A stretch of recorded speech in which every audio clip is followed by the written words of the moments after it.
A paz do Senhor. Estamos aqui para mais um estudo sobre o livro de Apocalipse.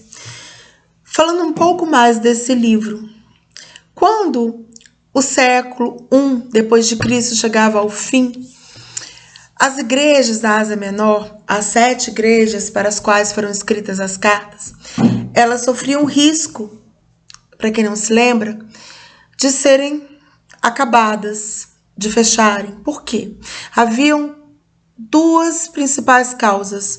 Uma eram as heresias, a outra eram as perseguições. Diante disso, houve a necessidade de Jesus, já ressurreto, já tendo ido para o Pai, dar a visão, a orientação para João. Todo mundo concorda que João escreveu o livro do Apocalipse. João teve a visão. Ele não foi somente um livro que foi soprado pelo Espírito no ouvido de João para que ele escrevesse, mas ele teve uma visão. E Jesus queria que João falasse sobre uma percepção renovada de Deus e de uma revelação do glorioso futuro para aqueles crentes, para aqueles que são verdadeiramente cristãos, que esperam a volta de Jesus, a segunda vinda, que estão perseverando, que estão na palavra, que estão crendo e que principalmente estão amparados na verdade, porque Jesus é o caminho, a verdade e a vida. E não estão amparados em fábulas, em contos, em algumas doutrinas novas que surgem aqui e surgem ali. Há uma percepção principal, uma percepção central a respeito do que se deve interpretar no Apocalipse. O triunfo final de Cristo e da igreja sobre o inimigo, sobre Satanás. Quais os propósitos da escrita de Apocalipse? Fornecer aos cristãos uma visão renovada do Senhor, depois que ele subiu aos céus, que ele está ressurreto, assentado com Deus. Chamar ao arrependimento. Continua sendo a visão do evangelho de chamar ao arrependimento, que as pessoas olhem para si mesmas e não para o outro e vejam em que eu estou errando, em que eu estou errado. Eu tenho que me arrepender dos meus pecados. Eu tenho que me voltar e me converter, mudar os meus caminhos. Isso é uma análise, uma avaliação que todos têm que fazer, desde aquela época até os nossos dias. Amém? Não é verdade? E outro propósito é revelar os planos futuros de Deus, que nós já falamos aqui, que o Apocalipse ele fala tanto daquele presente, daquela presente situação, onde nós vemos o imperador como a besta, o imperador daquela época, o maior chefe de estado daquela época, era o imperador do Império Romano, e nós vemos que é tanto propício para aquele momento, como propício para o nosso tempo, como está também presente no nosso tempo. O Apocalipse, ele começa e termina com uma mensagem, segunda vinda de Jesus. Em que versículos você pode observar isso? No capítulo 1, versículo 7, até o versículo 22. O capítulo 22, versículo 20, está escrito: Jesus vem, Jesus volta, Jesus vai voltar. Um dos livros mais citados do Antigo Testamento em Apocalipse é o livro de Números, tem um importante papel. E Apocalipse é verdadeiramente o livro que mais cita o Antigo Testamento, porque as pessoas têm aquela visão, a lei, nós estamos na graça. Mas para que houvesse a graça, houve todo um caminho. O Antigo Testamento, ou chamado de Antiga Aliança, é aquele testamento, aquela aliança que prepara para a vinda do Salvador. A culminância das promessas de Deus, das profecias dos profetas maiores e menores do Antigo Testamento, a culminância é a vinda de Jesus, a primeira vinda. E Apocalipse vai nos relatar sobre a segunda vinda. Há também promessas para quem lê Apocalipse e crê. Você está lendo? Você está crendo? Haverá bênçãos especiais para quem? Desde os crentes daquela época até nós, até hoje. Aquele que lê as palavras desta profecia e aqueles que ouvem e guardam o que nela está escrito. Ou seja, você que ouve, você que guarda, você que lê, você que toma posse, Está escrito que você receberá a bênção. Você vai vencer. Os mortos que dormem no Senhor, aqueles que já se foram, mas que foram como crentes, dormem no Senhor, descansam no Senhor. Aquele que permanece vigilante em Cristo, vigiando o tempo todo, porque a Bíblia fala para você orar e vigiar. Você ora, mas não basta você orar somente, você vigia também. Você é prudente, você é vigilante, você descarta aquilo que não te convém. Tudo me é lícito, mas nem tudo me convém, já dizia o apóstolo Paulo. Eu posso, mas me convém? Não me convém. Vai me acrescentar, vai me edificar, vai edificar a vida de outro, ou vai ser pedra de tropeço, ou vai ser escândalo. Se é escândalo, não me convém. Se é pedra de tropeço para outro, não me convém. Se eu vou atrapalhar a salvação de outra pessoa, não me convém.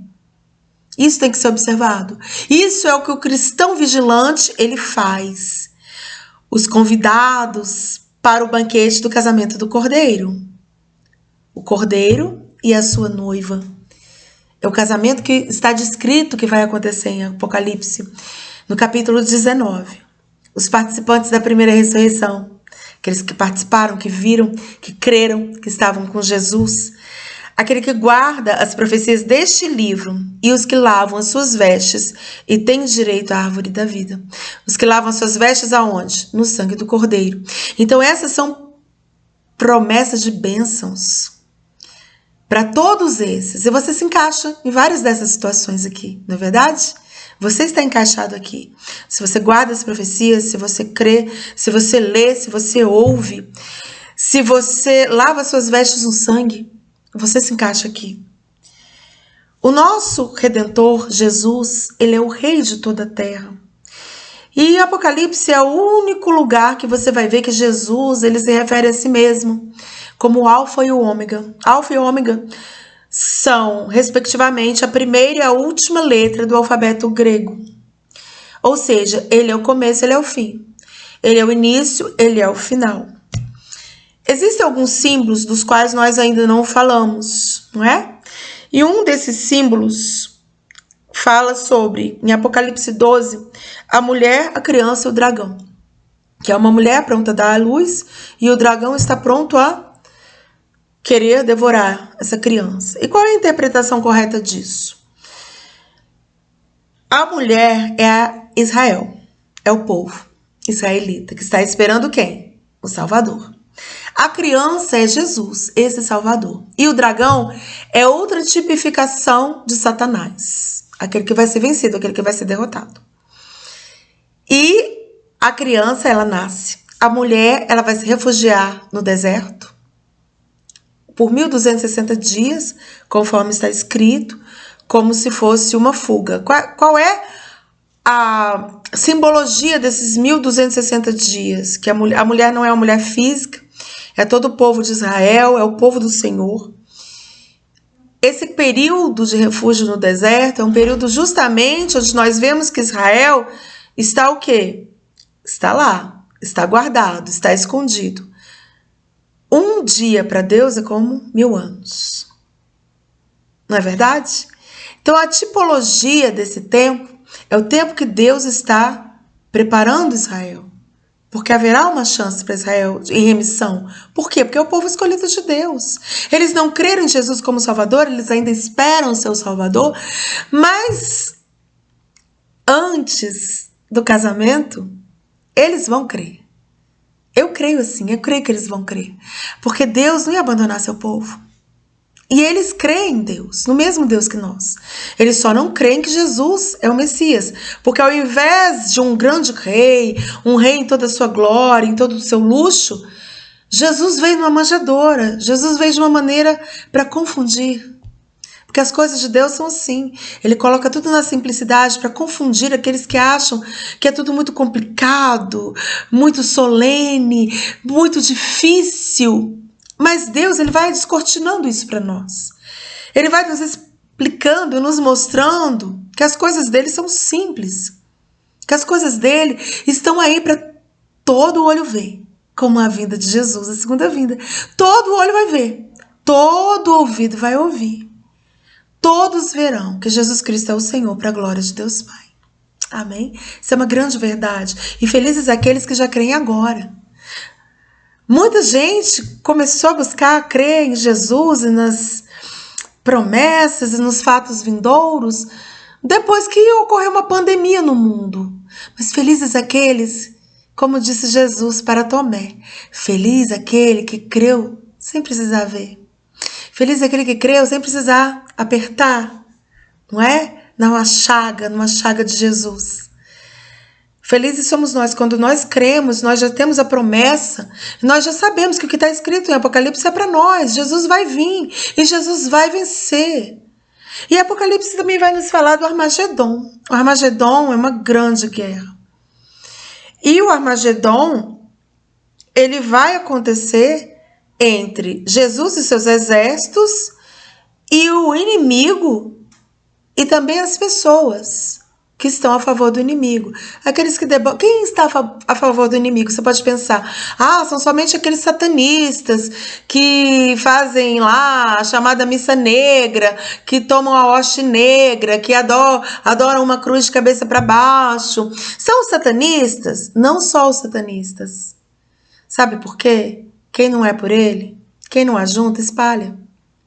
E aqueles que debocham de Deus, que debocham do poder dele, que estão escarnecendo de Jesus, muitas vezes, né, fazem figuras de Jesus que são verdadeiros vitupérios, vergonhas.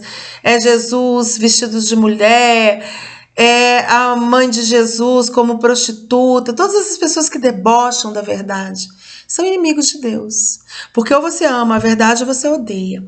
Uma coisa que nós temos que aprender, que está descrita em Apocalipse e também em toda a Bíblia, com Deus não tem meio termo. Você não pode ser meio cristão.